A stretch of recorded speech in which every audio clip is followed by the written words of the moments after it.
은혜 복음의 중요성 10번째 시간. 이번 시간에는 갈라디아서 3장 몇 구절을 살펴보겠습니다.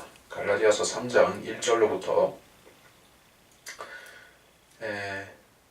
1절로부터 9절까지, 좀 길지만 1절부터 9절까지 보겠습니다. 갈라디아서 3장입니다. 오 어리석은 갈라디아 사람들아, 예수 그리스도께서 너희 가운데서 십자가에 못 박히신 채로 너희의 눈 앞에 분명히 제시되었는데 누가 너희가 진리에 순종하지 못하도록 누가 너희를 미혹하더냐. 내가 너희에게서 알고자 하는 것은 오직 이것이니 너희가 율법의 행위로 성령을 받았더냐 아니면 믿음을 들음으로써냐. 너희가 그렇게 어리석으냐. 성령 안에서 시작하였다가 이제는 육체로 온전해지려 하느냐. 너희가 그처럼 많은 고통을 헛되이 받았느냐. 과연 그것이 헛된 것이더냐. 그러면 너희에게 성령을 전해주고 너희 가운데서 기적들을 행하는 그가 율법의 행위로 하는 것이냐 아니면 믿음을 들음으로 하는 것이냐.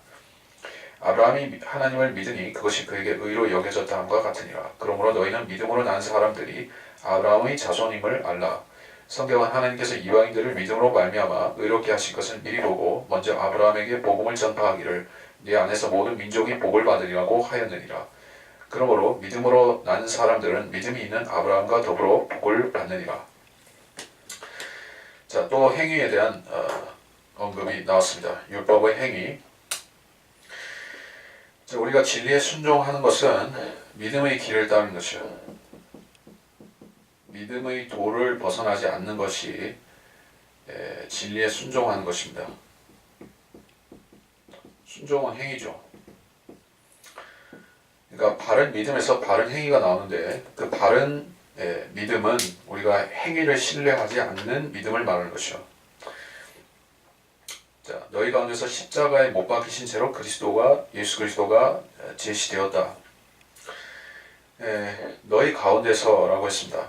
그러니까 우리 가운데서, 우리 안에 주님께서 영적으로 그렇게 계시다는 것이요. 왜냐하면 우리 자신이 십자가에 못 박혀 있기 때문에 영적으로 주님께서도 우리가 그렇게 우리 안에서 함께 계신 것이요.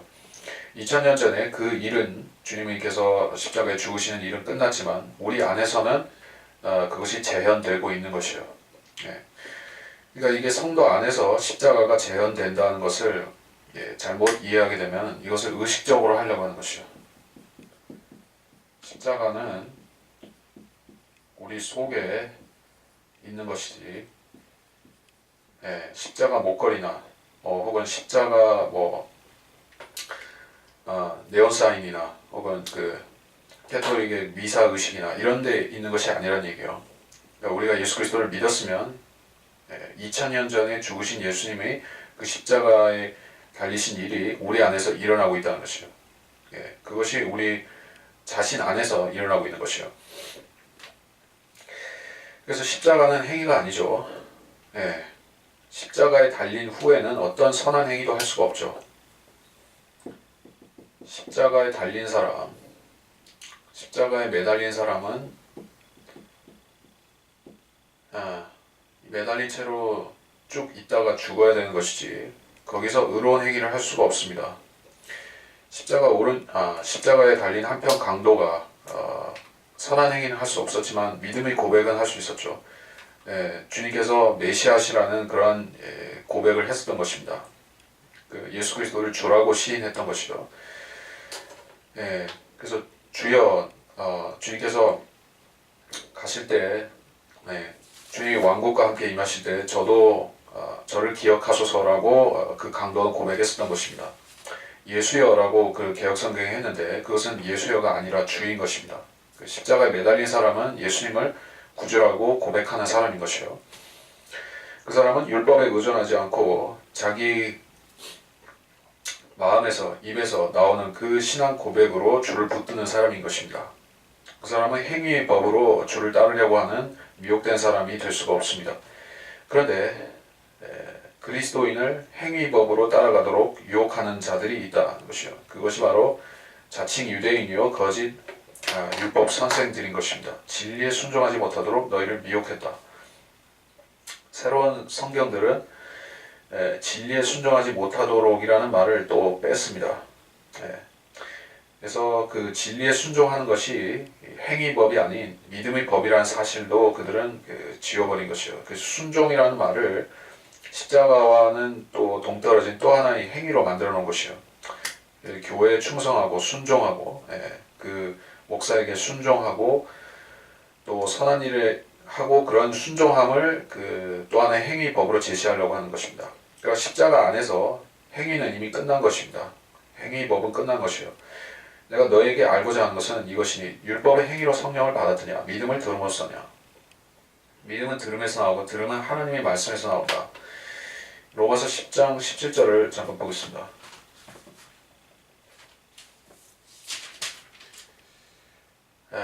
그러므로 믿음은 들음에서 나오며 들음은 하나님의 말씀에 의해서니라. 믿음은 들음에서 난다고 했는데 우리 복음을 들어야 믿을 수가 있다는 얘기예요. 복음을 행함으로 믿을 수 있는 게 아니에요. 많은 세상 사람들은 선한 행위로 선행으로 전도한다 이렇게 말합니다. 특히 로마 캐토릭에 속한 사람들은 우리는 그 전도지를 나눠주거나 이렇게 뭐 개신교 사람처럼 안 하지만은 우리는 선한 행위를 통해서 불쌍한 이웃을 도와주고 뭐 가난한 사람에게 선행하는 그런 것들을 통해서 우리는 선행을 보여줌으로써 사람들이 우리의 그 선행에 감화되어서 성당 나오게 만든다. 이런 선행을 얘기합니다. 그게 전도라고 하는 것이요. 사실 그것은 성경을 비틀어 악용한 것이죠. 선행으로 복음이 전파되는 것은 아닙니다. 그것도 하나의 수단은 될 수 있어요. 사람들이 그리스도인이 선행을 봅니다. 그리스도인들이 세상 법을 잘 지키고 선하게 살고 하는 것을 보고 저 사람들은 뭐가 있구나 하고 존경하고 두려워하는 마음을 갖게 돼요. 그래서 그 그리스도인들이 입을 열어서 복음을 전하면 그 존중하고 들어준다는 것이에요. 근데 그리스도인들이 행실이 개판이면 그 복음을 얘기해도 애초부터 귀를 막고 안 듣겠죠. 자, 그것이 선행은 중요하다. 복음을 막지 않기 위해서 잘못된 행실을 하는 그리스도인들은 복음을 막을 수도 있는 것입니다. 복음을 막지 않기 위한 수단입니다. 자, 근데 그 자체로 복음을 전하는 것은 아닙니다. 자, 그리스도인들이 입을 열어서 복음을 안전한 채로 착한 일만 하고 있다면 사람들이 복음을 듣지 못하더라도 행위만 보고 믿을 수 있냐는 것이요. 그럴 수는 없다는 것입니다. 그건 복음이 아닙니다. 복음이라는 것은 엄연히 예수 그리스도의 죽으심과 장사하심, 부활하심, 예수 그리스도의 피 대속 이 말을 들어야 되는 것이요. 말을 안 들은 채로 행위만 가지고는 해결될 수 없다는 것입니다. 그래서 믿음을 들음으로써 우리가 성령을 받는 것이요. 믿을 때 성령을 받는 것입니다. 3절 너희가 그렇게 어리석으냐 성령 안에서 시작했다가 이제는 육체로 온전해지려 하느냐. 갈라디아 사람들은 그렇게 했습니다. 그리스도인들이 그렇게 할 수도 있어요. 성령 안에서 시작하였다가 이제 구원을 받았는데 구원을 받은 입장인데도 육신으로 온전해지려고 할 수가 있습니다. 육체로 온전해진다. 온전해지려 하느냐. 온전해지려 한다. 누가? 그리스도인들이 그렇게 한다는 얘기입니다. 자, 이것이 행위법을 가지고 그리스도인들을 외적으로 규제하려고 하는 모습인 것이요. 오늘날 많은 제도교회들에서는 외적인 거룩함, 경건함 그런 것들을 행위법을 가져와서 교인들을 멋지게 단장시키려고 하죠. 그리고 그 규제의 틀 안에 집어넣어서 실질적으로 육체를 온전해지게 만들기 위해서 행위법들을 가르치는 것이요. 그래서 주일을 안식일처럼 지키죠. 안식일이 아닌데도 불구하고 주일은 안식일이 아닌데도 안식일처럼 지키려고 합니다. 특히 장로교 사람들은 안식일처럼 거의 지키죠. 예전에는 심했었고 지금도 그렇게 하는 교회들이 적지 않죠. 그 사람들이 물론 그 지식이 형편없어서 안식일과 주일을 구분 못해서 그럴 수도 있습니다. 근데 지금은 성경적 지식이 늘어났으니까 사람들이 이제 안식일은 주일이 아니구나. 안식교도들이 가르치듯이 그거는 틀린 얘기구나 하는 것을 암직함에도 이제는 알았음직함에도 그럼에도 자꾸 안식일을 주일처럼 지키려고 하는 사람들이 있어요. 왜냐하면 그렇게 하는 것이 그 육신을 온전케 하는 것, 그렇죠. 행위법을 만족시키는데 그게 유익이 된다고 생각하는 것이요. 사실은 아니지만 그렇게 하면 사람들이 더 건강하게 산다고 생각합니다. 그거 틀린 얘기죠. 육신으로 온전해지려고 하는 태도인 것이요. 그것은 율법주의로 자칫 연결될 수가 있는 것이요. 그 경계선에 오락가락하는 상태인 것입니다. 그게 영적인 분별력이 없으면 바로 율법주의로 넘어가게 되는 것입니다. 4절, 너희가 그처럼 많은 고통을 헛되이 받았냐? 그것이 헛된 것이더냐? 어떤 고통을 말씀하는가? 빌립보서 2장 16절을 보겠습니다.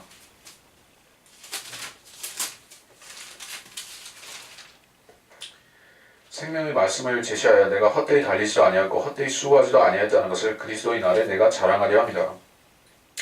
우리가 복음을 전할 때도 고통을 받고 또 복음을 믿기 전에 고민하는 과정에서도 고통이 있죠. 그리고 회개할 때 우리가 옛 죄들을 버릴 때 그것도 사실 우리에게 고통이 되는 것입니다. 우리가 육신을 신뢰하면서 살았는데 어느 시점에 가서 복음을 듣고 그 순간에 육신의 행위를 저버리고 이제 믿음의 법으로 갈아타는 것이요. 행위에서 믿음으로 갈아탄다. 이게 말이 쉬운 것 같지만은 그게 엄청난 변화이고 그 과정에 있어서 상당한 고통이 따르는 것입니다. 이제까지 삶은 행위를 가지고 의롭다, 의롭지 않다 판단하는 삶이었었습니다. 그래서 내 양심은 항상 내 행위를 가지고 나를 삿대질하면서 괴롭혀왔던 것이요. 그 괴로움을 이제 벗어나게 될 좋은 기회가 온 것이요. 이제 믿음의 법으로 주님께서 살 수 있게 나를 바꿔주신 것입니다. 근데 육신은 그 예전 살던 대로 살고 싶어 하는 것이죠. 이제 익숙한데 이 새로운 거를 받아들인다는 것이 익숙하지가 않은 것이요. 익숙하지 않은 것을 하는 것이 그 사람에게는 또 고통이 되는 것입니다. 사람이 살던 곳에서 쭉 살고 싶어 하지, 그 생판 모르는 외국에 가서 산다고 하면, 그건 그 사람에게는 적응하기 위한 상당한 고통이 있죠.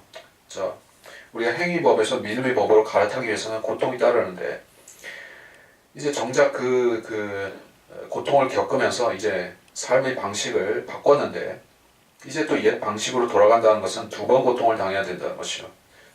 그것이 헛된 것이더냐. 우리가 자기 간증을 쓸데없게 만든다는 것이요. 많은 사람들이, 그렇죠. 구원받은 사람들 가운데서 많은 사람들이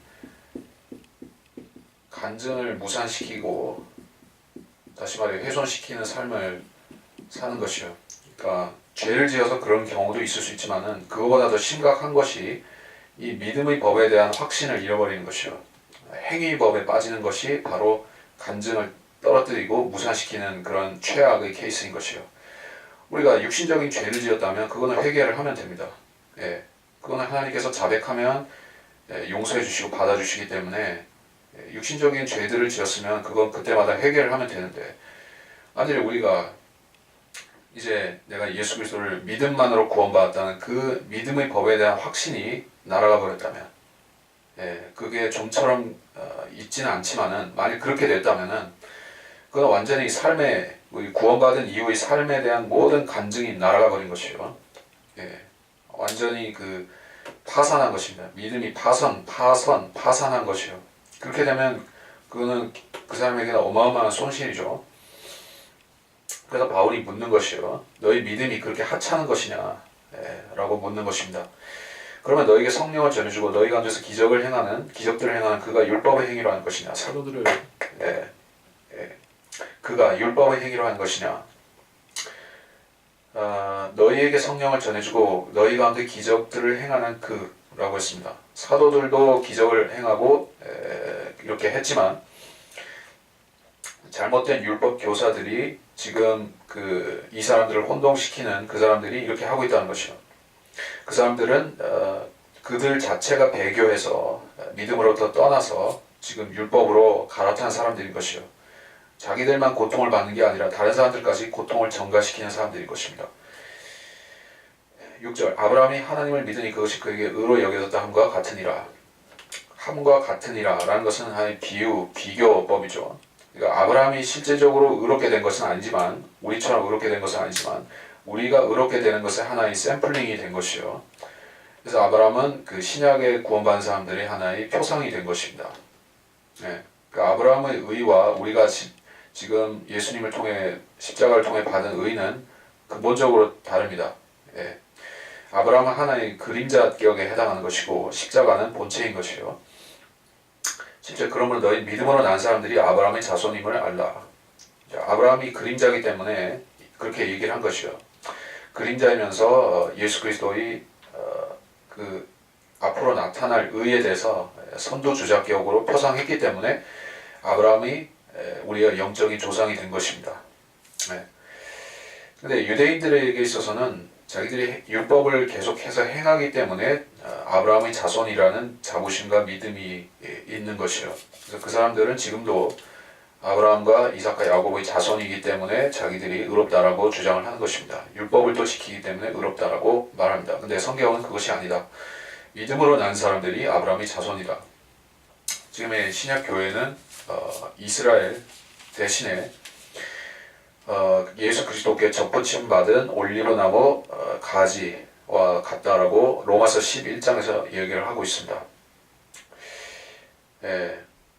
로마서 11장 17절에 또한 만일 가지들 가운데 얼마가 꺾여지고 돌 올리브나무인 내가 그들 가운데 접붙여져서 올리브나무의 뿌리와 기름진 것을 함께 받게 되었다면, 자 올리브나무는 그 아브라함의 줄기인 것이요, 예수 그리스도의 줄기이기도 한 것입니다. 여기에 접붙임 받은 사람들은 지금 유대인들이 아닌 이방인들인 것이요. 우리는 그 돌 올리브 나무 가지였었는데, 즉 그 구원의 계보와는 상관이 없는 사람들이었는데, 유대인들이 그 행위를 의지함으로 인해서 떨어져 나가고 이제 믿음을 의지하는 우리가 거기에 접붙여진 것이요. 그것이 신약 교회인 것입니다.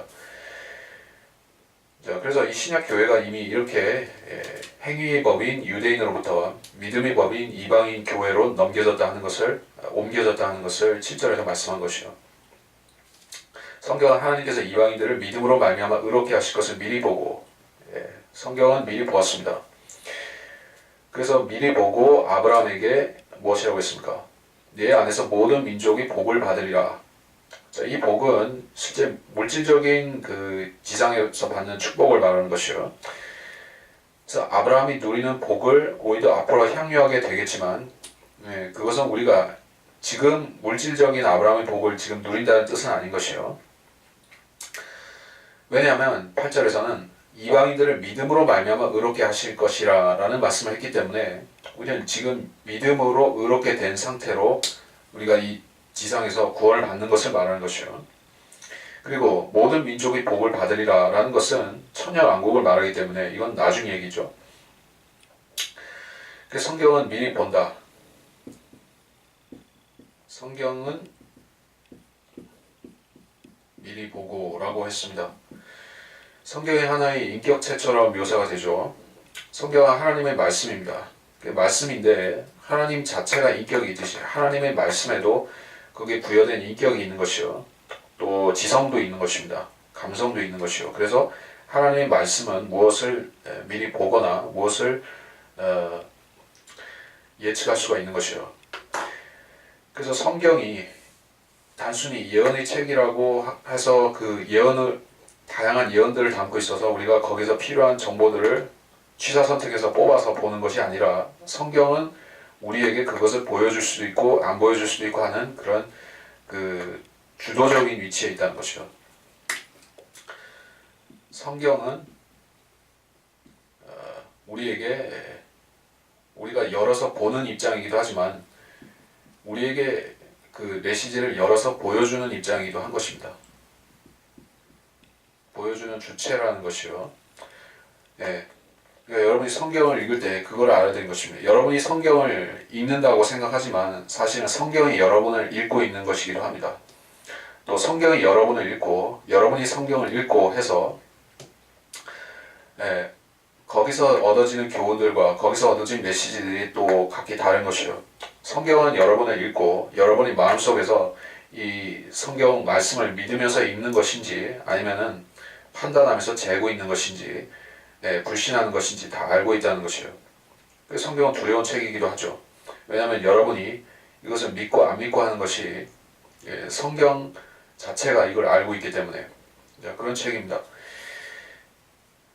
그러므로 믿음으로 난 사람들은 믿음이 있는 아브라함과 더불어 복을 받느니라. 자, 아브라함의 믿음은 그 하나님께서 그를 큰 민족으로 참대한 민족으로 만드시고 그 가나안 땅과 그 주변에 광대한 땅을 주시겠다는 약속, 그 약속을 신뢰하고 그 약속을 의존하고 살았습니다. 근데 우리에게는 그것이 아브라함과 더불어 복을 받는 이라는 조건이 우리한테는 돌아왔습니다. 그것은 주님께서 그 아브라함의 자손 중 하나로서 다윗의 씨로서 이 땅의 왕이 되실 것이기 때문에 우리는 이 땅에서 유대인들이 번성하면 그 천년왕국에서 우리도 같이 번성한다는 얘기예요.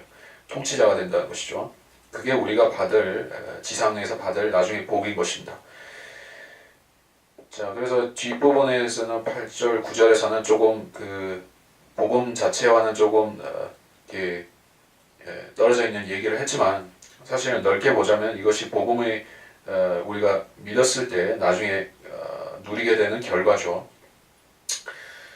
그 앞부분에서 강조했던 행위법 그리고 행위법으로 돌이키는 사람들의 문제에 대한 그 지적은 여전히 다시 계속 곱씹어서 여러분이 다시 생각해 봐야 되는 것이요. 행위법을 강조한 사람들은 거기서 그치는 것이 아니라 대부분 행위와 십자가를 바꿔치기 하는 것입니다. 여러분이 많은 교회들에서 그런 모습을 지금 실질적으로 볼 수가 있는 것입니다. 제도교회들을 얘기하는 것이요. 아직까지 은혜의 복음을 전하는 교회들이 있죠. 있는 정도가 아니라 많이 있는 편입니다. 한국에도. 그래요. 뭐 정통교회라고 하는 곳에서는 대부분 복음 자체는 모르지는 않습니다. 근데 복음을 전해서 죄인을 이겨오고 혼을 이겨오고 예수 그리스도를 구주로 확신시키고 자, 그렇게 했으면은 그 믿음 안에서 정착되고 성장하게끔 양육을 시켜야 되는데 양육에 있어서는 대부분 수준 이하인 것이요. 왜 수준 이하인가? 성경을 복음뿐만 아니라 성경에 그 수반된 모든 그 예언과 모든 지식들을 조합해서 가르칠 수 있어야 되는데 못 가르치죠. 경건의 지식이 없죠. 경건하게 살아야 되는 가장 정확한 동기, 예수 그리스도의 다시 오심에 대해서도 흐릿하게 가르치죠. 그 사람들이 목표의식이 없이 왜 믿어야 되고 왜 마귀와 싸워야 되고 왜 경건한 믿음의 경주를 달려야 되고 이런 목표의식이 없이 해롱해롱하게 되는 것이요. 그건 믿음의 삶을 사는 것이 아닙니다. 구원받은 사람은 어느 정도는 그 자정작용을 해서 회개도 할 수 있고 자기가 잘못된 삶을 산다는 것을 뉘우칠 수 있어요. 그리고 성경대로 성경적으로 살아야겠다라고 스스로 다짐할 수도 있습니다. 근데 가장 중요한 것은 바른 성경인 것입니다. 바른 하나님의 말씀으로 그 사람이 무장되고 채워져야만 그 다음에 자기 목표 지점을 알고 달려갈 수가 있는 것이요. 그것이 안 되게 되면 결국에 할 것은 썩어질 육신의 의를 추구하는 것밖에는 따로 없습니다. 이 세상 사람 구원받은 사람들에게는 두 가지 길밖에 없는 것이요. 구원받은 사람은 그 세 가지라고 얘기하는 게 정확하겠네. 육신적으로 산다. 두 번째는 율법적으로 산다.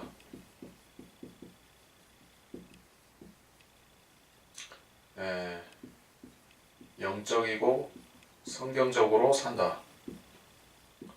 성경적인 믿음으로 육신적으로 살 수 있습니다. 죄를 지으면서 타락 가운데 살 수가 있어요. 근데 그것은 그 자신의 손실과 멸망을 초래하죠. 육신의 멸망을 초래하죠. 율법적으로 사는 것은 겉으로는 깨끗해 보입니다.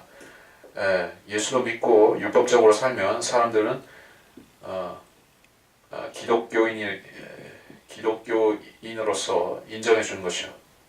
사회적으로도 인정받을 수가 있고 사람들은 교인이 교인, 목사, 장로 이렇게 인정해 주는 것이 근데 율법적으로 산다고 해서 그 사람이 영적일 수 있는가 성경적일 수 있는가 하면 절대 그렇지 않다는 것이에요.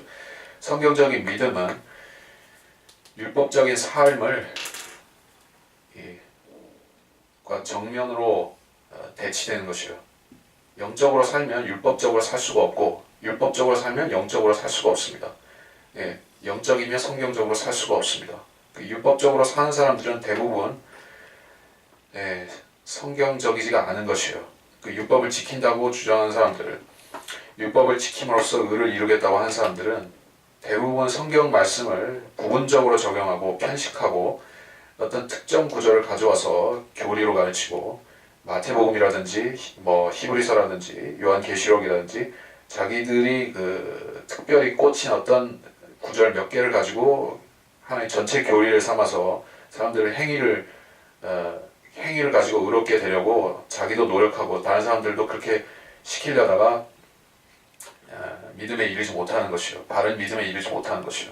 그래서 구원받은 사람은 성경적인 믿음대로 살아야 됩니다. 그것은 우리가 단번에 예수 그리스도의 피를 믿음으로 예수님을 구주로 믿음으로 구속을 받고 의롭게 되었지만 그 의롭게 되었으나 우리는 계속해서 육신 가운데서 재림을 소망하며 죄를 멀리하며 살아야 된다는 것이죠. 그 삶을 믿음의 경주라고 부르고 믿음의 경주는 우리가 율법적인 삶을 통해서 완성되는 것이 아니라 재림에 대한 강한 소망 그리고 진리 지식 하나님의 말씀 바른 하나님의 말씀을 시간 되는 대로 여건 되는 대로 여건이 되지 않다면 최대한 노력해서 최대한 공부하고 최대한 그 말씀을 깊이 받아들이는 것이요.